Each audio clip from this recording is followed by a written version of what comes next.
Хлубзик хатырскую телехопшцами хахашоп усанакуха акино язку арубрика янтуб. Вахаша хопшерциши даагалует манана гукускир и тылхыз аневстве афилем уи ажутпи аква язкуб. Хатала яхзуб аквапи абаш. Фарада лари тылхыз афилем дахтважерца зухя на абхера лахтет хастудиях а журналист Манана Гукускир. Манана, добрый вечер. Добрый вечер. Расскажи нам, пожалуйста, почему этот период времени заинтересовал вашу творческую группу? Это время интересно нам, современным жителям Сухума, потому что это время очень веселое, я бы сказала, даже праздничное, и время нашей истории. Вообще все началось с того, что мне в руки попал диск Анзора Агумава. Нам повезло, что у нас жил и работал необыкновенный краевед, историк Анзор, который собрал все старые фотографии, классифицировал, разделил по городам, по каким-то темам. И вот такой очень интересный фотографический материал меня не мог не заинтересовать как журналиста. А потом так случилось, что мне вот попала фотография, которая вот у нас здесь на мониторе, Прокудина, фотография старого Сухума. Дело в том, что Прокудин был фотограф царского самодержавия, царя Николая Романова, который вот с такой задачей снять весь Кавказ объехал вот эти наши территории. И у нас он сделал, насколько я знаю, 5 снимков. Причем оригиналы этих снимков, они находятся в музее Вашингтона, и мне вот прислали оттуда просто мои знакомые, которые знали, что я древностями увлекаюсь. И эта фотография меня потрясла тем, что вот вроде бы вы смотрите, и кажется, что ничего не изменилось. Но если вы приглядитесь, вот этой фотографии, во-первых, 104 года, и вы увидите, что Сухумская бухта, конечно, на себя не похожа. Здесь нет этого уродующего порта. Здесь все здания, в принципе, их уже в природе нет. Вот за исключением, тут стоит табачная фирма «Дукат», сейчас это детская поликлиника. Вот 2 дома Адили Шахбасовны, племянницы, то есть невестки Сари Лакоба. Невестки Сари Лакоба. И буквально вот стоит Академия наук. Это бывший дом, гостиница греческого какого-то мецената. А это с какой точки снято? Это с Сухумской горы. Снято очень выигрышный план. И вот эта Кипарисовая аллея, которую вы видите, это та самая улица, по которой проходит вот к драмтеатру вот это вот.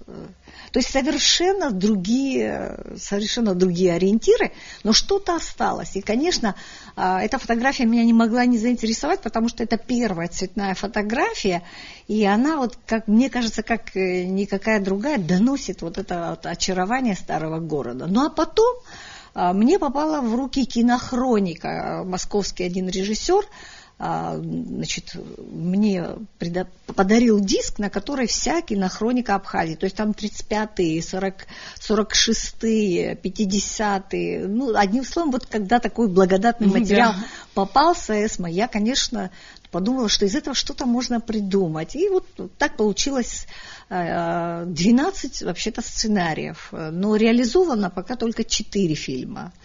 4 фильма. Один фильм мы уже показывали нашим телезрителям. Да. Это Сухумская набережная. Сегодня мы увидим Сухумская крепость. Еще 2 фильма. Это какие? Еще один фильм посвящен этому знаменитому карточному дому, который находится прямо в порту, красным кирпичом выложенный. И 4-й фильм – это вот фильм о большом снеге, знаменитом событии, может, для россиян незначительном, но для абхазцев очень серьезном событии 1911 года. Что интересно вам открывалось вот по мере того, как вы все более и более углублялись в Старый Сухум? Ну вот, знаете, я хочу сказать, что вот у нас наш город, которому уже 2500 лет, уникальный город, один из древнейших городов мира. Мне довелось побывать на Ближнем Востоке, в одном из самых древних городов мира, город Яффо. Я поймала себя на мысли, что у меня было ощущение, что я иду по Сухуму. Такая же набережная, пальмы, все просто идентично абсолютно. Но в отличие от нас, жители города Яффу, они буквально очень дорожат своей историей. И у них клумба, не клумба, улица, не улица. Люди, которые любят свой город. Мне бы очень хотелось, чтобы мы тоже вот как-то осознали, в каком необыкновенном городе мы живем. В этом маленьком городочке 300 объектов, памятников архитектуры. Я думаю, не каждый город может похвалиться все-таки вот таким объемом шедевров. Так вы говорите, нам надо беречь вот эти памятники архитектуры, которые у нас остались. Знаешь, в чем дело, Эсма? Вот в любом европейском государстве такого рода памятники архитектуры, во-первых, они изолируются, за ними следят. Они должны работать, эти памятники. Понимаете, учителю истории в абхазской школе можно провести урок истории, в принципе, в 4 стенах, сидя за партой. А можно взять свой класс, прийти на Сухумскую крепость и вот почувствовать вот это дыхание истории, показывая храмы, мечети, рассказывая историю Сухумской крепости, ведь это значительно лучше и эмоциональнее, лучше детьми же воспринимается. Вот у нас пока, мне кажется, в этом плане работа не налажена, хотя бы потому, что Сухумская крепость в абсолютном запустении и вся заросшая сорняками. Очень больно это видеть. В предыдущей нашей программе у нас в гостях был Денис Чачхали, он высказал вот такую мысль, что в Сухуми вот нигде нет надписи о том, что этому городу 2500 лет. Вот мне кажется, что в этом направлении тоже как-то надо думать, надо работать. Вот перво-наперво, мне кажется, надо вот уделить внимание именно Сухумской крепости. Почему я вот и свой цикл я начала именно с Сухумской крепости? Да потому что город начался с этого места. Если до постройки античных городов мы знаем, у нас есть сведения о том, что был абхазский населенный пункт под именем Аква. И мы сейчас произносим это же слово. А дальше были античные города, Диоскурия, Себастополис, средневековые города Сан-Себастьян и позднесредневековый Сухум-Кале. Ну, посмотрите, какая богатейшая история. И все это вот в одном месте, сконцентрированное. Это место просто, я бы даже назвала его знаковым. Все такие значимые события в Абхазии проходили именно там. Даже когда Вече абхазская собиралась, как говорят нам историки, люди собирались у стен этой крепости. Вот мне кажется, очень важно сейчас это место вот археологически, во-первых, доработать и для широкой... Вот совершенно буквально недавно у нас был кинофестиваль, и со всех концов приезжали люди, и мы вот рассказывали им немножко историю. Они были очень впечатлены, когда мы рассказали, и спрашивают, а почему так все грязно и заросшее, все так? Если столько событий здесь происходило, честно говоря, мне нечего было им ответить. Мне было стыдно, откровенно говоря. Истории города надо уделять внимание большое. Все время об этом говорил Анзор. У него все время болела душа. Ну, у нас мы постоянно ссылаемся на то, что у нас 20 лет тому назад была война, и, по-моему, все свои проблемы мы списываем на это. А мне кажется, уже надо совершенно по-другому подходить, и от каждого из нас зависит вообще чистота города. Это просто надо не сорить и наводить чистоту вокруг себя и вокруг своего дома. Только так, мне кажется, мы можем навести чистоту в нашем городе. Я, наверное, еще подтверждая твои слова, скажу еще то, что у меня есть знакомые, которые приезжают из России, из-за рубежа, и не потому, что здесь так вот им, там, они хотят отдохнуть, у них есть места, куда отдыхать, ездить, но вот им нравится архитектура города. Они сказали, что очень мало уже таких мест в мире, где так сохранена старая архитектура. Но мы потихонечку начинаем ее нивелировать. Если вы заметили, вот эти постройки многоэтажных домов, они, конечно... Я понимаю, что прогресс нужен, само собой. Нам нужны новые жилища и все такое, но не в ущерб вот этой старой необыкновенной архитектуре города. Да, наверное, надо найти такую модель, где будут существовать наши архитектурные памятники и современные постройки. Вот, может, один положительный момент я нашла. Вот здесь напротив Эрцаху стоит маленький домик, и, видимо, там проводили ремонт, и вдруг под штукатуркой обнаружилась старая... Мелочная, да? Да, я так поняла, что там где меняли деньги. Да. И вот молодец хозяин, мне кажется, что он остановил строительство, увидев такую старую надпись, и мне почему-то кажется, что он ее не уберет, а как-то вот впишет в современный стиль этого здания. И это здорово, если вот так все будут думать и поступать, я думаю, мы сохраним тогда наш город.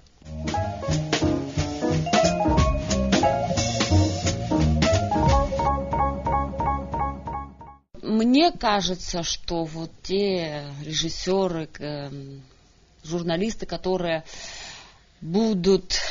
возьмутся за создание фильма о старом Сухуме, вообще, что касается Сухума, то у нас будут небольшие проблемы ввиду того, что вот ушли из жизни Анзор Агума, Вадим Жаня, те люди, которые очень многое знали о Сухуме. Я абсолютно с тобой соглашусь, Эсма. Иногда, когда нужно что-то спросить, честно говоря, даже и некого, потому что таких узких специалистов, вот, к сожалению, вот, преемников не было у них, и мы вот вынуждены, буквально сегодня для встречи с тобой, я хотела поискать книгу Анзора Агумава, каталог выставки архитектуры Сухума. Так вот, я хочу сказать, вот эта книжка в одном экземпляре в библиотеке имени Папа Скир, то есть ее нигде нет, это раритет уже. Вот, очень жаль, что вот такие вещи мы не культивируем, мы их не продвигаем, и это потому что это очень важно. А нет у них последователей? Ну вот кто молодые, кто заинтересовался бы старым Почему Сухумом? У нас вот в Институте гуманитарных исследований уже народились ученые, молодые ребята, и я думаю, через несколько лет те, кто занимаются историей старого Сухума. И я думаю, что вот через некоторое время у нас будут специалисты. Мне кажется, вот они очень заинтересованы в этом. Я знаю, что у вас много планов, много идей. Вы планируете создать еще несколько фильмов. Это, по-моему, они связаны не только с Сухумом. Я права? Да. Расскажите нам о планах. Ну, во-первых, мы хотим продолжить цикл старого Сухума, потому что, во-первых, эти фильмы уже ездят на кинофестивале. Мы представляем Абхазию и в Севастополе, и в Москве, в Пятигорске, по-моему, если память мне не изменяет. То есть фильмы об Абхазии востребованы. Их, конечно, надо делать на всех языках. И на абхазском, и на русском, и на английском, и на немецком, чтобы везде наша история была озвучена. Это само собой.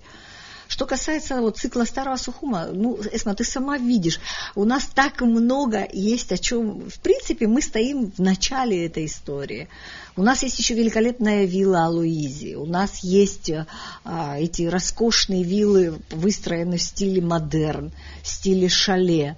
Да? Мы же знаем, что Сухум начал осваиваться так вот интенсивно только в конце XIX века, в последнем десятилетии, вот буквально за 10 лет город сформировался, тот город, в котором мы сейчас с вами живем.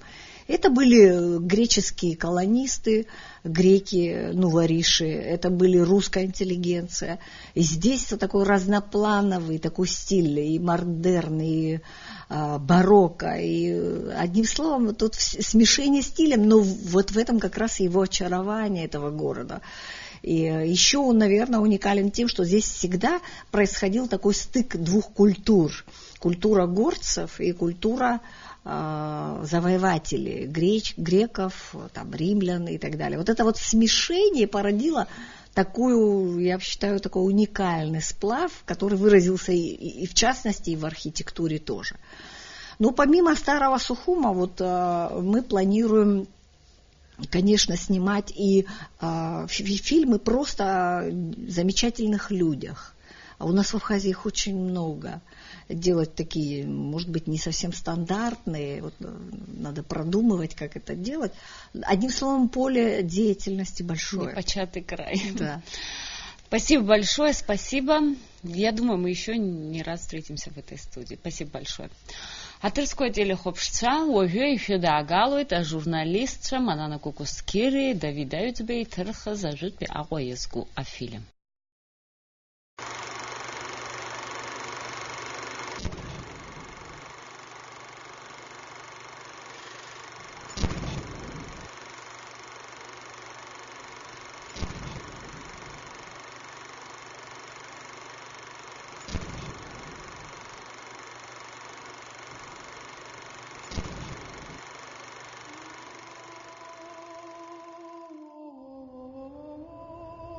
Аҟәа – город древней истории.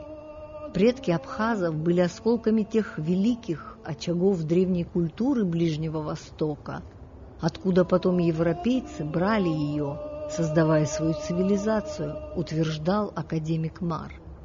И только потом на этом месте расцвели древнеантичные города Диоскурия и Себастополис, средневековый Сан-Себастьян и Сухум-Кале. Само время, эпохи, века смешались здесь, создавая атмосферу неповторимого причерноморского города со смешением разных архитектурных стилей.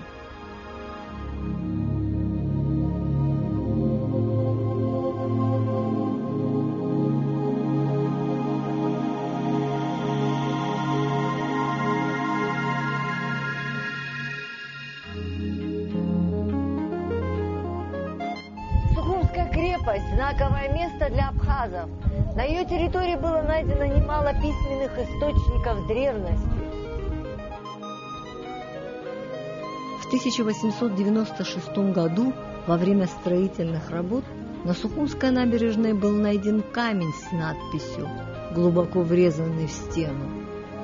На поверхности камня прочитывалась надпись по латыни. Мы идем в Абхазский институт гуманитарных исследований для того, чтобы получить комментарии ученых по поводу плиты, найденной на территории Сухумской крепости.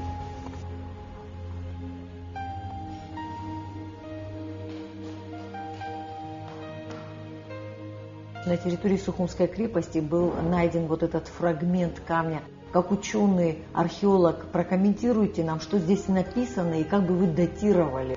К сожалению, плита фрагментированная, но тем не менее, несмотря на это, все это читаемо.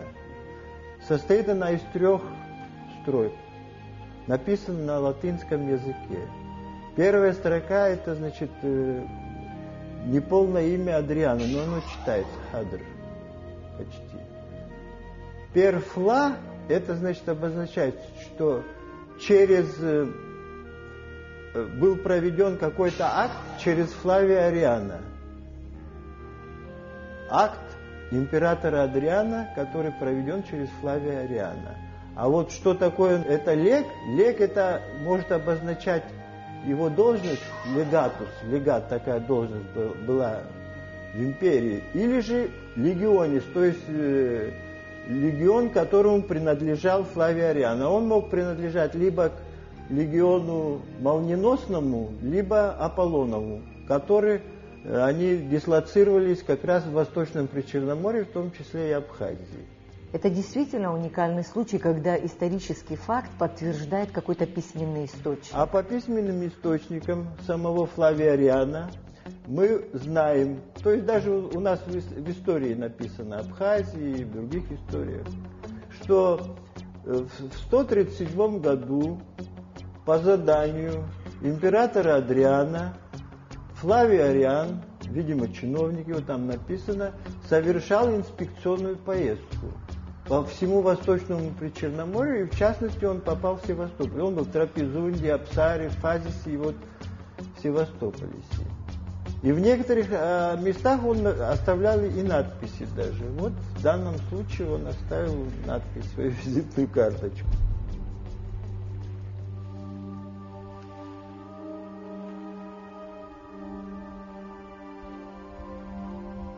Из далекого Рима сюда, на окраину империи, Флавий Ариан приехал не просто так. Древний Рим контролировал свои метрополии и временами давал почувствовать, кто здесь реальный хозяин. И он приезжал, даже там очень подробно написано, с каким заданием, как тратятся деньги, там. Потом, как проводятся ремонтные работы, даже при нем они начали проводиться. Он, значит, посмотрел, в каком состоянии лазареты находятся, в каком состоянии вот этот вал перед крепостью. Присутствовал даже он на военных играх. Затем в VI веке, во время Ирано-Византийской войны, стены Себастополиса были разрушены, но позже восстановлены уже византийским императором Юстинианом Великим. В XI веке здание было полностью перестроено.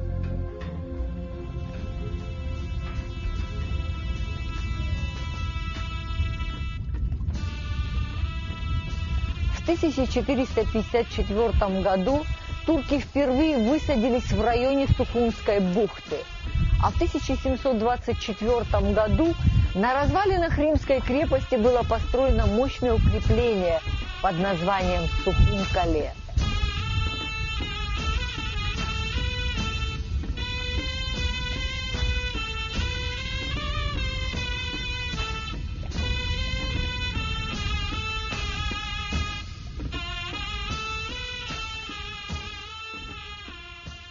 Вот где примерно мог располагаться гарнизон? Гарнизон, тут 2 колодца было осадных, 2 мечети было, кстати. Развалины были, церкви видны древние. И рос огромный священный тысячелетний тис, который, к сожалению, был срублен в последнюю русско-турецкую войну и, наверное, был вывезен, конечно, в Османскую империю.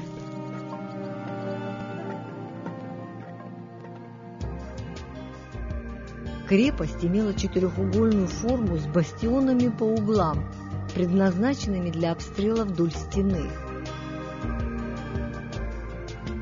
Главные ворота находились на северо-востоке. Трехэтажный деревянный дом владетеля был пристроен к стене у моря. Там же стояли склады для провианта и пороховой погреб.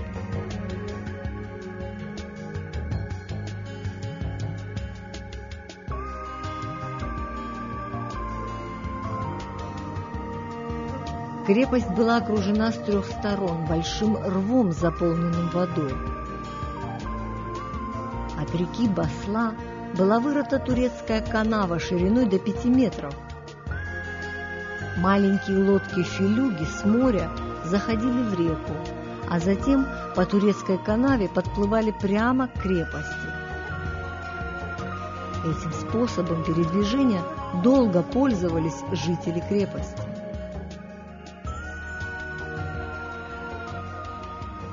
Здесь, вплоть до середины 19 века, вот мы стоим, это часть Сухумской крепости, большая часть взята морем, конечно. Абхазские пастухи, это по описаниям я говорю, играли в мяч, то есть станица Кячера, перед Сухумской крепостью. А в 80-е годы, 70-е годы можно было ее объехать на фаэтоне. Вот за такое время море подошло.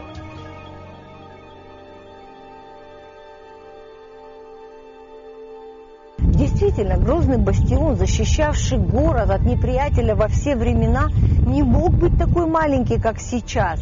О том, что Сухумская крепость была значительно больших размеров, свидетельствует вот этот колодец. Ведь он находится совсем недалеко от береговой линии.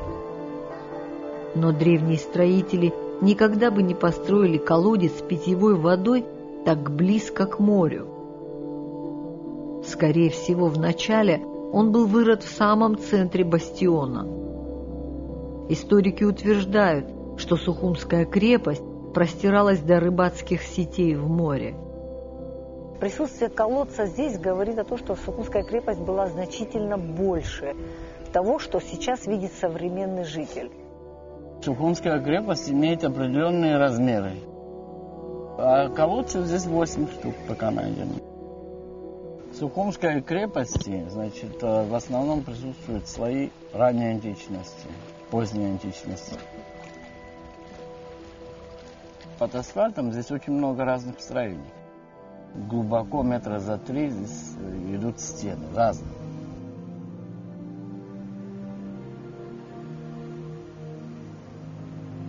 К востоку от Сухумской крепости возник крупный торговый город, названный местными жителями Старый Стамбул.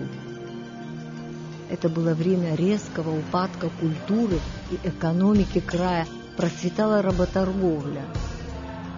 Турки ежегодно вывозили из Абхазии до 12 тысяч рабов. Все, что было создано предшествующими поколениями, храмы, дворцы, фонтаны и другие монументальные сооружения, все это лежало в руинах. Абхазы периодически поднимали восстания в надежде освободить родную землю от турецкого гнета.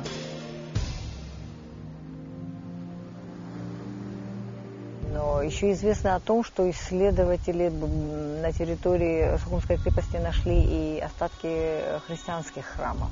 Начиная с 1985 года за этой стеной, значит, был обнаружен храм древний. Он совершенно необычная конструкция этого храма. Он сделан, притвор его в виде Мальтийского креста. Сам он, значит, тоже базилика такая, значит, октагональная. В конце XVIII века Сухум стал резиденцией владетельного князя Абхазии Келеша Чачба, которому султан присвоил звание сухумского бея и выдал соответствующую грамоту. В течение 3 десятилетий он проводил самостоятельную политику, успешно лавируя между интересами Турции и России. Келешбе очень четко понял стратегию. Она принадлежала абхазским князьям, очень долгое время переходила из рук в руки. А в случае, конечно, угрозы нападения, то, конечно, собиралось ополчение со всех сторон. От 20 до 25 тысяч могли выставить, как говорится, и конницу, и пехоту, которая могла защитить страну. Это как последний раз, когда турецкий султан обратился к Келешбею, чтобы он его выдал мятежного Таяр-пашу. Тот ему ответил: мы гостей не выдаем. И тогда была двинута эскадра.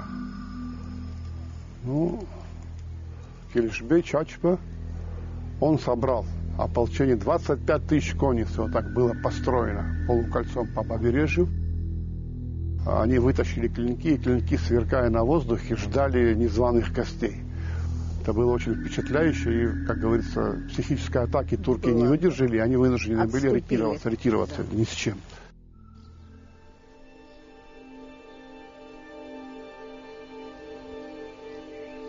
Долгое время могила владетельного князя Келешбея Чачба находилась на территории Сухумской крепости. После его гибели в 1804 году здесь он был похоронен.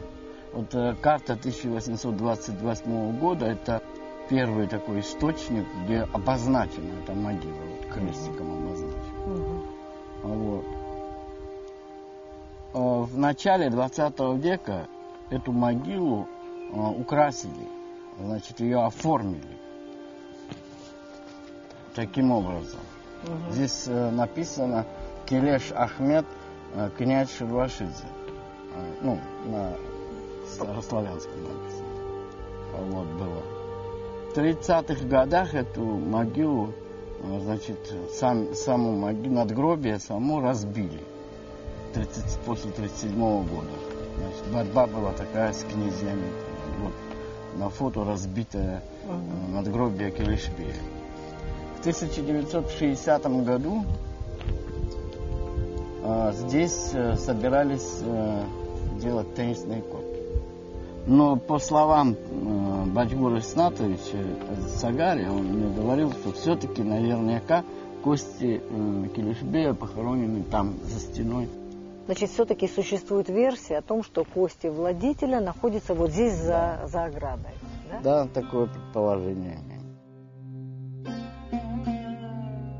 Чтобы избавиться от протектората Турции, уже в начале XIX века абхазский владетель начал переговоры с правительством Александра I о принятии Абхазии под покровительство России. В планы же России входило господство на восточном берегу Черного моря.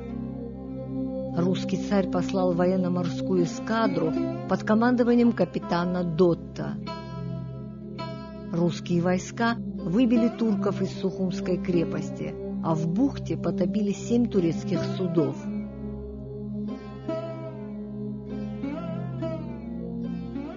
Эта крепость, кстати, во время последней осады, когда вот в 1810 году бомбили ее, десант высадили, Асланбей ушел подземным ходом, который вывел его на Гумисту. Но любая крепость в Абхазии, даже почти все храмы значимые, они имели подземные ходы. Обязательно. Это было время полной разрухи. В том же году до 5000 абхазов выселилось в Турцию. Это была первая в XIX веке волна переселения.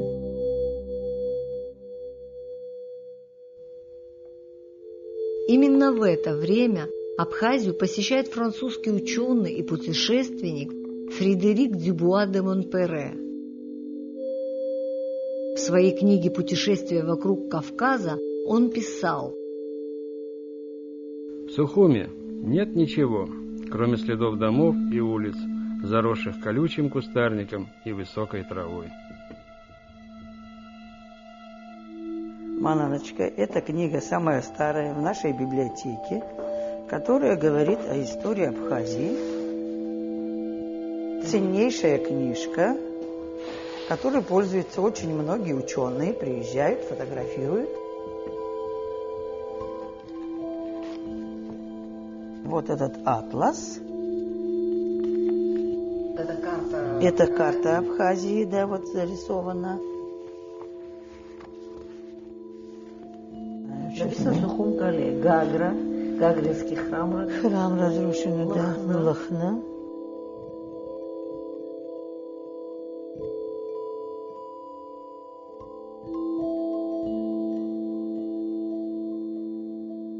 В Абхазском институте гуманитарных исследований нам показали книгу «Атлас. Карандашные зарисовки и пейзажи Абхазии».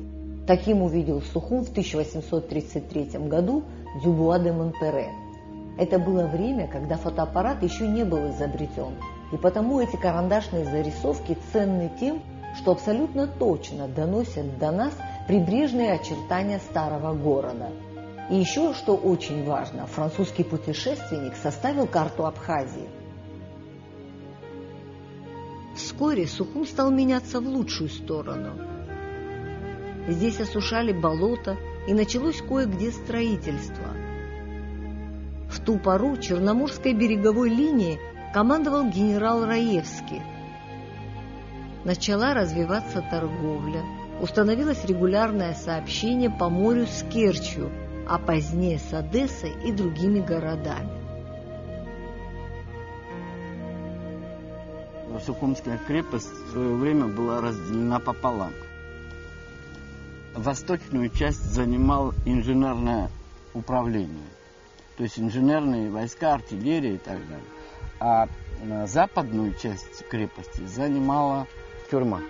Была Сухумская тюрьма, которая была поставлена. То есть вон те казармы, это да, тюрьма? Да, это тюрьма, там сидели известные люди в свое время. Сергей Орджоникидзе сидел там в 6-й камере и так далее.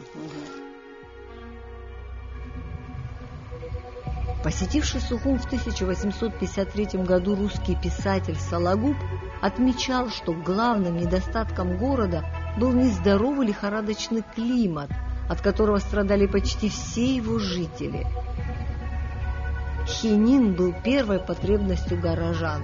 Сухумчане складывались по 10-12 человек и выписывали хинин из Одессы.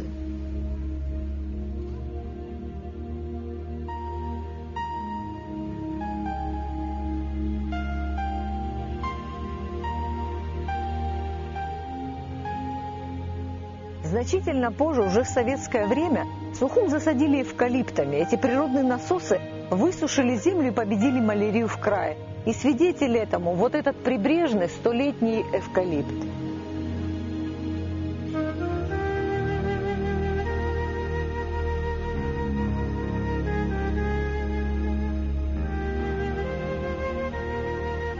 Город Сухум был разбит на правильные квадраты с широкими вымощенными улицами, с водосточными канавами по сторонам. Дома горожан были одноэтажными, турлучными, так называли дома, смазанные глиной. Несмотря на гибельный климат, Сухум, однако, был уже красивым и привлекал к себе многих. Около Сухумской крепости абхазы проводили свои сходы. Так, в 1874 году перед очередным изгнанием здесь слышались их взволнованные голоса. Кстати, вот здесь, около крепости, проводились все абхазские вечи, собрания. Наши, говорит, руки больше привыкли, говорит, к оружию, к кинжалам, шашкам, саблям, чем к сахе. Мы устали, но мы хотим, чтобы наши дети учились. Время требовало перемен, и они наступили. В 1863 году в Сухуме была открыта начальная горская школа с пансионом на 40 мальчиков-абхазцев, а спустя 7 лет в городе уже действовала прогимназия для девочек. В 1868 году на углу Лорис-Меликовской и Ольгинской улиц, а ныне это улица Лакоба и Пушкина, было построено новое одноэтажное здание горской школы. В этой школе обучалось 87% абхазских и 12% русских детей. Общая численность составляла 200 учеников. Курс был пятигодичный с правом поступления во все низшие учебные заведения. Полный пансион на 40 детей содержался за казенный счет. Остальные же ученики должны были платить по 120 рублей в год. Рядом со школой, занимая почти целый квартал, располагался опытный участок. Урожай со школьного огорода шел в столовую пансиона. Кроме того, на горе Трапеция у горской школы было 10 десятин земли под подсобное хозяйство, где выращивали кукурузу, фасоль и другие сельхозкультуры. Здесь работали сами ученики, и весь урожай шел на их пропитание. В Выходе Сухумской средней общеобразовательной школе номер 10 имени Нестора Аполлоновича Лакоба уже исполнилось 143 года, и здесь учатся дети уже независимой Абхазии.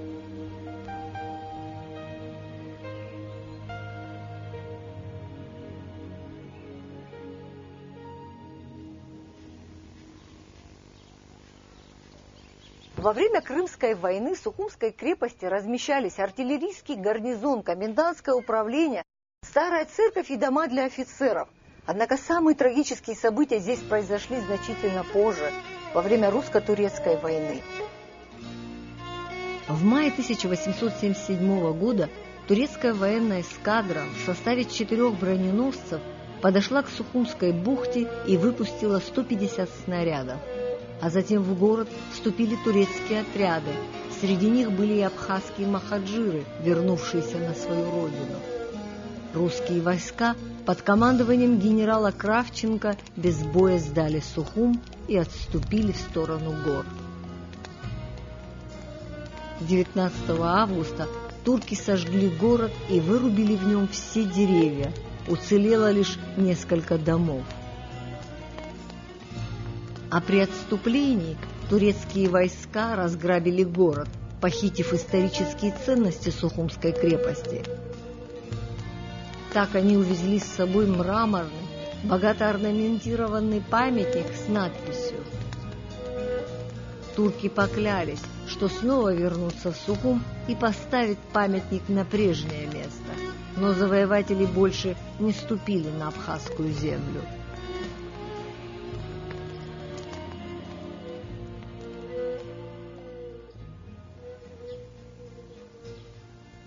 Нам стало известно, что Сухумский постамент, который стоял вот здесь, на территории Сухумской крепости, до сих пор находится во дворе старого султанского дворца Топкапы в Стамбуле. Мы поискали его в интернете, но оказалось, что таких памятников в султанском дворце великое множество, и все они по-своему красивы.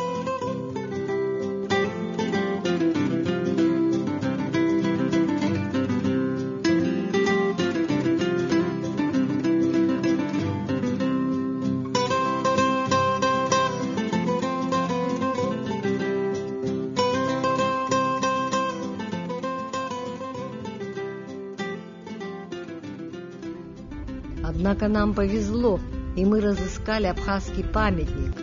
Точнее, его воочию увидела в Султанском дворце на экскурсии группа туристов-мусульман из Абхазии. Это камень, который был украшен орнаментом, ручной работой, резьбой. И на этом камне был выбит небольшой текст арабскими буквами, арабской вязью, так называемый османский стиль письма. И когда мы спросили нашего гида, что это за камень, он сказал, что это с вашей родины, с Абхазии. Мы попросили перевести текст хотя бы примерно, чтобы мы знали, о чем идет речь, чтобы рассказать это дома. Но тот гид, который нам проводил экскурсию, он затруднился, он сказал, что это затруднительно. Он единственное, что смог нам перевести, то, что в верхнем правом углу было написано «Сухум Кале», и что опять же он подтвердил, что этот камень был привезен в конце 19 века с территории Абхазии, в частности из Сухума. Нам было приятно, конечно, что данный камень находился у нас на родине. В настоящее время мы как бы могли, если так образно говорить, прикоснуться к частичке нашей родины, пусть даже и в таком виде. Нас заинтересовала, конечно, надпись. Ее прочел в свое время профессор Одесского университета Нордман. Надпись с сокращениями звучит так. Благополучное правление Его Величества Царя-Царей, Великого Султана, против всех врагов и злодеев по высочайшей воле выстроена сия великая и неприступная крепость. Твердость, подобная большой птице Сунне, летающей высоко на Кавказской горе. Господь Бог да умножит благополучие на самом свете государя. В Сухумской крепости было несколько входов, но богатый орнаментированный памятник с надписью, скорее всего, стоял вот здесь, у северо-западных ворот, и каждому входящему напоминал, что эта местность находится под властью турецкого султана. И эта надпись красовалась здесь до 1877 года, до августа месяца, когда после трехмесячной оккупации турецкие войска вынуждены были уйти, забрав с собой, по разным данным, от 50 до 100 тысяч абхазцев. Вынуждены были уйти, потому что, как мы сейчас говорим, было не так все сладко, все горело.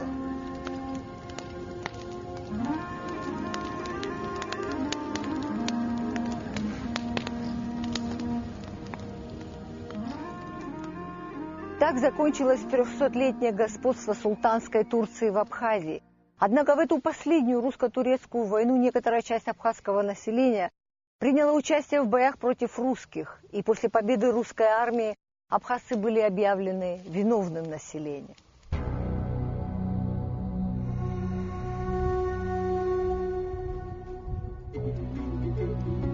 Большая часть жителей Сухумского и Гульрипского районов была вынуждена покинуть свою родину и переселиться в Турцию.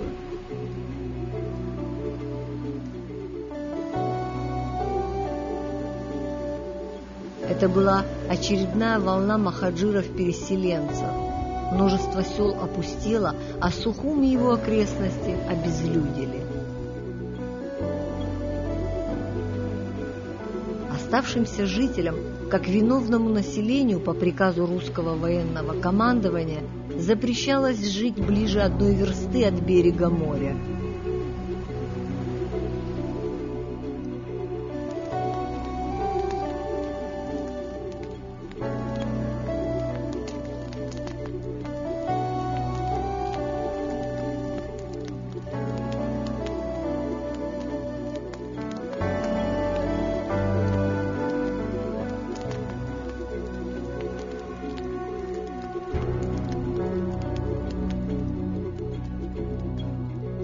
Чему учит история Сухумской крепости нас, современное поколение? Есть неприходящие ценности. Это любовь к родине, любовь к прошлому, любовь к настоящему. А чтобы стоять крепко в настоящем, нужно с уверенностью смотреть в будущем и помнить хорошо, знать свое прошлое. Вот в этом сила истории. Она должна учить любить свой народ, свой язык, конечно, свои обычаи и традиции.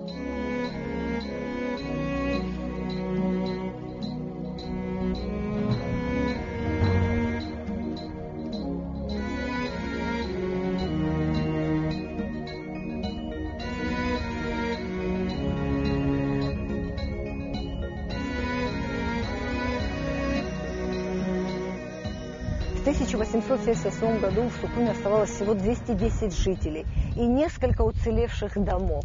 За весь XIX век Сухум неоднократно подвергался разорению и разрушению. Десятки раз за это время Сухум буквально стирался с лица земли и вновь возрождался.